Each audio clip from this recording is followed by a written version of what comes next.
મહેસાણા શહેરના કસ્બા વિસ્તારમાં મહેસાણા મહાનગરપાલિકા દ્વારા રસ્તાઓ ખુલ્લા કરવા અને શહેરની સુંદરતા જાળવવા માટે દબાણ હટાવવાની ઝુંબેશ તેજ ગતિએ ચાલી રહી છે।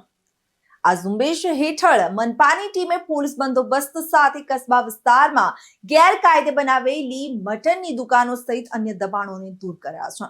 આ કામગીરીનો હેતુ શહેરના રસ્તાઓને અવરોધ મુક્ત કરી ટ્રાફિક વ્યવસ્થા સુધારવા અને નાગરિકોને સુવિધાજનક વાતાવરણ પૂરું પાડવાનો છે। અધિકારીઓના જણાવ્યા અનુસાર કસ્બા વિસ્તારમાં રસ્તાઓ પર ગેરકાયદે દબાણોને કારણે ટ્રાફિકની સમસ્યા વધી રહી હતી અને રાહદારીઓને પણ હાલાકી ભોગવવી પડતી હતી। આ ઝુંબેશમાં મનપાની ટીમે કડક વલણ અપનાવી ગેરકાયદે બાંધકામો અને દુકાનોને હટાવવાની કામગીરી હાથ ધરી છે। ખાસ કરીને મટનની દુકાનો જેના અનધિકૃત બાંધકામો જે સ્થાનિક નિયમોનું ઉલ્લંઘન કરીને બનાવવામાં આવ્યા હતા તેને દૂર કરવામાં આવ્યા છે।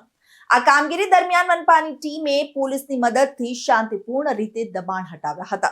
આ ઝુંબેશને સ્થાનિક નાગરિકોનો મિશ્ર પ્રતિસાદ મળ્યો છે। કેટલાક નાગરિકોએ રસ્તાઓ ખુલ્લા થવાથી રાહતનો શ્વાસ લીધો છે, જ્યારે દબાણ દૂર થતા દુકાનદારોમાં નારાજગી જોવા મળી હતી। મનપા અધિકારીઓએ જણાવ્યું કે આ ઝુંબેશ શહેરના અન્ય વિસ્તારોમાં પણ ચાલુ રહેશે અને ગેરકાયદે બાંધકામો સામે કડક પગલાં લેવામાં આવશે। રિપોર્ટર તરુણ પ્રજાપતિ સાથે ચક્રવાત ન્યૂઝ મહેસાણા।